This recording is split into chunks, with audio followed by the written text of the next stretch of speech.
నమస్తే ఉమ్మడి న్యూస్ కి స్వాగతం. నా పేరు యశ్వంత్. అమరవీరుల సంస్మరణ దినోత్సవాన్ని పురస్కరించుకొని శనివారం కలెక్టర్ కార్యాలయంలో కలెక్టర్ ఎస్ వెంకట్రావు ఆధ్వర్యంలో పలువురు మౌనం పాటించి అమరులకు ఘనంగా నివాళులర్పించారు. దేశ స్వాతంత్ర్యం కోసం ప్రాణాలర్పించిన మహనీయులైన అమరుల స్మృత్యర్థం ప్రతి సంవత్సరం జనవరి 30న కార్యక్రమాన్ని నిర్వహిస్తుంటారు. ఇందులో భాగంగానే శనివారం జిల్లాలో జిల్లా కలెక్టర్తో పాటు జిల్లా మండల గ్రామ కార్యాలయాల్లో అధికారులు సిబ్బంది 2 నిమిషాలు మౌనం పాటించి అమరులకు ఘనంగా నివాళులర్పించారు. ఈ సందర్భంగా కలెక్టర్ అమరుల త్యాగాలను స్మరించుకున్నారు. ఈ కార్యక్రమంలో అదనపు collector Sitaramaraju, DPRO you Venkateswarlu, collectorate AO Premraj, collector కార్యాలయ విభాగాధిపతులు, సిబ్బంది తదితరులు పాల్గొన్నారు. భారత జాతిపిత మహాత్మా గాంధీ 73వ వర్ధంతిని పురస్కరించుకొని శనివారం నారాయణపేటలోని డీసీసీ కార్యాలయంలో జిల్లా కాంగ్రెస్ పార్టీ ఆధ్వర్యంలో మహాత్మా గాంధీ చిత్రపటానికి పూలమాలలు వేసి ఘనంగా నివాళులర్పించారు. ఈ సందర్భంగా నారాయణపేట మార్కెట్ కమిటీ మాజీ చైర్మన్ బండి వేణుగోపాల్ మాట్లాడుతూ సత్యం, అహింస, సత్యాగ్రహం అనే ఆయుధాలతో దేశానికి స్వేచ్ఛ, స్వతంత్రాన్ని సాధించి పెట్టారన్నారు. బాపూజీ సిద్ధాంతాలు అనుసరణీయమన్నారు. కాంగ్రెస్ పార్టీ గాంధేయ మార్గంలో గాంధీ సిద్ధాంతాలను ముందుకు తీసుకెళ్తున్నామన్నారు. ఈ కార్యక్రమంలో ఉమ్మడి మహబూబ్ నగర్ జిల్లా జెడ్పీ కోఆప్షన్ సభ్యులు ఎండి గౌస్, కౌన్సిలర్ ఎండి సలీం, కాంగ్రెస్ పార్టీ నాయకులు లికి, రఘు, బాబు, యూసుఫ్, తాజ్, యువజన కాంగ్రెస్ నాయకులు పల్ల అనిల్, భీం ప్రకాష్, సీతారాం రెడ్డి, మనోజ్ కుర్వా, మనోజ్, కళ్యాణ్ కుమార్, ఎరుకలి, వెంకటయ్య, ప్రశాంత్ తదితరులు పాల్గొన్నారు. విచ్చేసిన కార్యకర్తలకు మరి పట్టణ కార్యకర్తలకు అందరికీ పేరు పేరున ధన్యవాదాలు తెలియజేస్తూ మహాత్మా గాంధీ 73వ వర్ధంతి సందర్భంగా మరి ఈరోజు మహాత్మా గాంధీ భారతదేశానికి స్వాతంత్రం తెచ్చిపెట్టినటువంటి మహా నాయకుడు మహాత్మా గాంధీ గారు మరి తన యొక్క మన ప్రాణాలు దేశానికి అర్పించి ఈరోజు మన ముందు లేకున్నా వారిని స్మరిస్తూ ఈరోజు 73వ వర్ధంతి జరుపుకుంటున్నాం. మరి వారి ఆశయ సాధన కోసం రాబోయే రోజుల్లో కాంగ్రెస్ పార్టీ మరి ఈ దేశంలో స్వాతంత్రం ఉన్నంత వరకు మహాత్మా గాంధీని ఇదే విధంగా స్మరిస్తూ మరి వారి యొక్క ఆశయ సాధన కోసం కృషి చేస్తారని. రంగారెడ్డి జిల్లా షాద్నగర్ జాతిపిత మహాత్మా గాంధీ ప్రపంచానికి ఆదర్శమని, ఆయన పోరాటం అజరామరణమైందని అన్నారు. రంగారెడ్డి జిల్లా ఎలక్ట్రానిక్ మీడియా జిల్లా అధ్యక్షుడు చెక్కల శ్రీశైలం గాంధీజీ 73వ వర్ధంతి కార్యక్రమాన్ని పురస్కరించుకొని పట్నంలోని స్థానిక గంజి దగ్గర ఉన్న విగ్రహానికి పూలమాలలు వేసి నివాళులర్పించారు.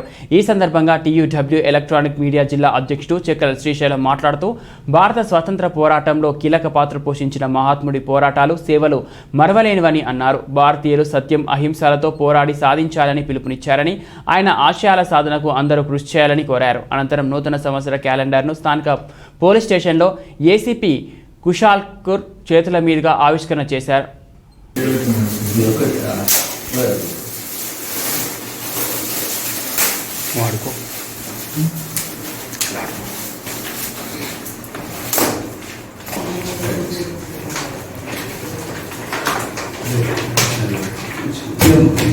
కొంచెం ముందుకు వస్తే బాగుంటుంది.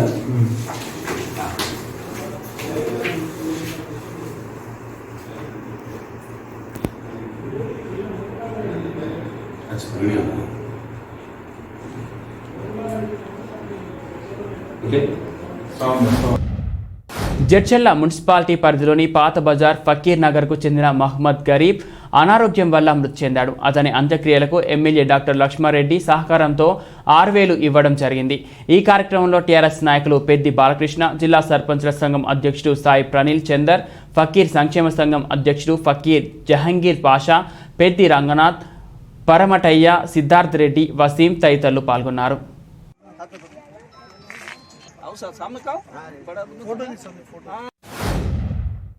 వనపర్తి జిల్లా కొత్తకోట మండలంలో జాతీయ అమరవీరుల దినోత్సవం సందర్భంగా ఎంపీటీఓ ఆఫీసులో జాతీయ అమరవీరులకు నివాళులు అర్పించి వారి కోసం 2 నిమిషాలు మౌనం పాటించిన ఎంపీపీ గుంత మౌనిక మల్లేష్, ఎంపీడీఓ శ్రీపాద, ఎంఆర్ఓ రమేష్ రెడ్డి మరియు మండలం సిబ్బంది. ఈ కార్యక్రమంలో వైస్ ఎంపీపీ వడ్డే శ్రీనివాసులు, మాజీ సిడిసి చైర్మన్ జగన్మోహన్ రెడ్డి మరియు ఎంపీడీఓ సిబ్బంది, ఎంఆర్ఓ సిబ్బంది, వివిధ గ్రామాల మహిళలు, యువకులు, ఇతరులు పాల్గొన్నారు.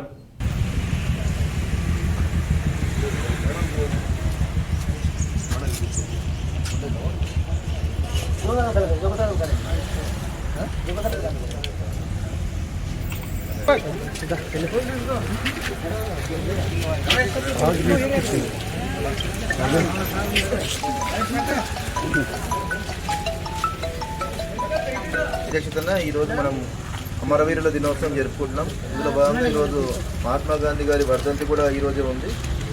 కాబట్టి ఈరోజు మనకు ప్రభుత్వ ఆదేశాల ప్రకారం కరెక్ట్గా 11 గంటలకు 2 నిమిషాలు మౌనం పాటించాలి. కాబట్టి ఇక్కడ ఉన్న వాళ్ళందరూ కూడా కరెక్ట్ 11 గంటలకు మేము అలారం ఇవ్వగానే 2 నిమిషాలు మౌనం పాటించాల్సిందిగా కోరుతున్నాము. అలాగే ఈరోజు గాంధీ జయంతి సందర్భంగా గాంధీ వర్ధంతి సందర్భంగా మా మండల పరిషత్ తరఫున గాంధీ గారికి నివాళి అర్పించడం జరిగింది.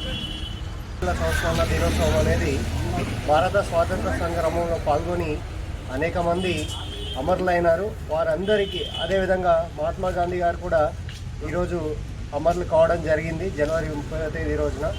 దాన్ని అతన్ని స్మరించుకుంటూ స్వాతంత్రంలో చనిపోయిన అందరికీ కూడా ఒక ప్రత్యేకమైన రోజు నివాళులు అర్పించాలనుకొని ప్రభుత్వం ఆదేశించిన విధంగా ఈరోజు అంటే ప్రతి జనవరి 30వ తేదీ అమరవీరుల సంస్మరణ దినోత్సవంగా చేసుకోవడం జరుగుతుంది. అదేవిధంగా ప్రాక్టీస్ ప్రకారము సాంప్రదాయపరంగా ప్రతి సంవత్సరము జనవరి 30వ తేదీ ఉదయం 11 గంటల నుంచి 11 గంటల 2 నిమిషాల వరకు జాతీయ యావత్తు కూడా మౌనం పాటించాలని ప్రభుత్వం ఆదేశించడం జరిగింది. కావున ఆ యొక్క మౌనం పాటించే విషయాన్ని వివేకాంశాలను కోరుతున్నాను.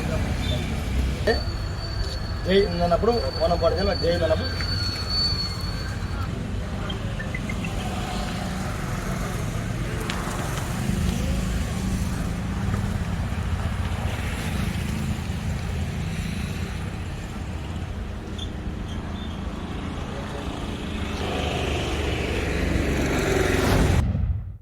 ఈరోజు జడ్చర్లలో ఎన్ఎస్యుఐ మండల్ ప్రెసిడెంట్ ఫహాద్ ఆధ్వర్యంలో ఎన్ఎస్యుఐ జిల్లా క్యాలెండరు ఆవిష్కరణ కార్యక్రమంలో ముఖ్య అతిథులుగా ఏఐసిసి కార్యదర్శి బోస్ రాజు గారు మరియు పిసిసి ఉపాధ్యక్షులు మల్లు రవి గారు విచ్చేసి క్యాలెండర్ ఆవిష్కరణ చేశారు. మరియు గాంధీజీ వర్ధంతి సందర్భంగా గాంధీ విగ్రహానికి పూలమాల వేసి నివాళులర్పించారు. ఈ కార్యక్రమంలో జడ్చర్ల కాంగ్రెస్ టౌన్ ప్రెసిడెంట్ మినాజ్, బలవర్ధన్ గౌడ్, నసీర్, కయూమ్, రఘు, ఎన్ఎస్యుఐ జిల్లా ప్రెసిడెంట్ అవేస్, జాతీయ కోఆర్డినేటర్ అజయ్, రమేష్, శేఖర్ తదితరులు పాల్గొన్నారు.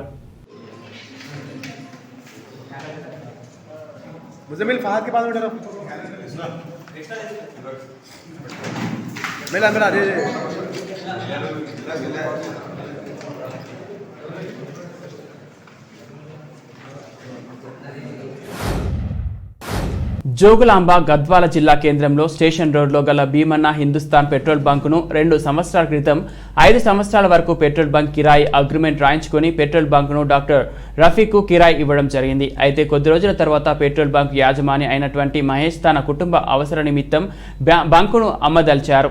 వేరే వాళ్లకు ఎందుకు, మీరే 4 కోట్లకు తీసుకోండి అని డాక్టర్ రఫీక్ను అడగగా డాక్టర్ రఫీక్ అంత మొత్తం ఒకేసారి చెల్లించడం నాకు సాధ్యం కాదని చెప్పగా 3 వాయిదాల్లో చెల్లిస్తానని కోరగా దానికి ఇరువురి సమ్మతితో డాక్టర్ రఫీక్ మొదటి వాయిదాలో 1 కోటి రూపాయలు ఇచ్చి మిగతావి మహేష్ బ్యాంకులో 45 లక్షల లోన్ ఉంది, దాన్ని కట్టి బ్యాంక్ లోన్ క్లియర్ చేయాలని డాక్టర్ రఫీక్ను అడగగా ఆ యొక్క లోన్ పైకమును కట్టి క్లియరెన్స్ చేయించగా చివరకు తనకు తెలియకుండా ఓ రెడ్డికి పెట్రోల్ బంకును అమ్మినాడని, మేము ఎన్నో విధాలుగా తిప్పలు పడి పొలాలను అమ్మి మేము పెట్రోల్ వ్యాపారం చేస్తూనే ఉంటే మహేష్ మమ్మలను మోసం చేసి వేరే వాళ్లకు అమ్మడం న్యాయం కాదని, మీరు రాసిచ్చిన అగ్రిమెంట్ ప్రకారం ఇంకా 3 సంవత్సరాల వ్యవధి ఉండగా ఎలా వేరే వాళ్లకు అమ్ముతారని డాక్టర్ రఫీక్ పార్ట్నర్ ఇస్మాయిల్ అన్నారు. మీరు మాకు ఇచ్చిన వ్యవధిలో మేము ఇచ్చిన పైకంను అందించాలని, మాకు న్యాయం చేయాలని ఈ సమాచారం మీడియా ద్వారా కేసీఆర్ దృష్టికి తీసుకెళ్లాలని కోరారు. मेरा नाम मोहम्मद इस्माइल है। मैं जोगलांबा डिस्ट्रिक्ट गदवाल टाउन, ये गदवाल में भीमन्ना पेट्रोल बंक बोल के है, वो जो है लीज का अग्रीमेंट को लिया हूँ। 5 साल हो गया है और 5 साल में 3 साल ख़त्म हो गए हैं, अभी 2 साल ख़त्म हो गए हैं, अभी 3 साल बाकी है। तो मैं 1,40,08,00,000 रुपये जो है उसको दिया हूँ। तो वो बोला है कि मैं आप कुछ बेचता हूँ, आप ही ले लोगे। तो 4 करोड़ को बात करे हैं। बात करने के बाद जो है पैसे देने में तो लेट होने से क्या करा, ये जो है चोरी से जो है रेड्डियों को, ये सियासत के लीडरों को, जो ताकतवर लीडरों को जो बेच के जो है हमारे तकलीफ़ देना चाह रहा और चोरी से रजिस्ट्रेशन करा है। और जो है 2010 में स्टाम्प की ड्यूटी जो है 50 लाख है, अब जो रजिस्ट्रेशन कराया है वो जो है 29 लाख की है। और प्लेस भी जो है कहाँ की रह के फ़ोटो उतरा है। और जो है ये इसके अंदर जो है खाली स्थल खाली जगह बोल के रजिस्ट्रेशन करा है। ये पेट्रोल बंक प्रेजेंट चल रहा है, पेट्रोल बंक की जगह है। इसलिए जो हुकूमत से ये दरख्वास्त है कि इसके ऊपर जो है तहकीकात करके जो है एक्शन लेके हमें इंसाफ करे। ऑलरेडी जो है आईजी को भी जाके देखा है, हैदराबाद आईजी रजिस्टर ऑफिस को जाके डॉक्यूमेंट दे के आए हैं। ये रजिस्टर ऑफिस जो है फेक करा बोल के, हमारे को इंसाफ चाहिए और हमारा पैसा हमारे चाहिए। अगर हमारा पैसा नहीं देंगे तो हमारे घर सब रोड पे आ जाएंगे और हमारे खुदकुशी करना पड़ेगा, ये मौका आता। इसलिए हुकूमत वालों से और केसीआर साहब से दरख्वास्त है कि हमारे इंसाफ करे, ऐसे लीडरों को जो है दूर रखे अपने पार्टी से, क्योंकि आइंदा जो है पार्टी को नुकसान नहीं हुए। आज ये टीआरएस के लीडर हैं, ज़बरदस्ती जो है लैंड को खरीद के हमारे जो है नुकसान पहुंचा के हम डुबोना चाह रही हैं। आपसे सीएम साहब, आप केसीआर साहब, आपसे हमारी गुजारिश तमन्ना है, हमारे फायदा हमारे को मदद करिए, हमारे इंसाफ करिए, यही हमारे से आपसे तमन्ना है। ఇవి బులెటిన్ అప్డేట్స్. మరో బులెటిన్లో మళ్ళీ కలుద్దాం. అంతవరకు సెలవు. నమస్తే.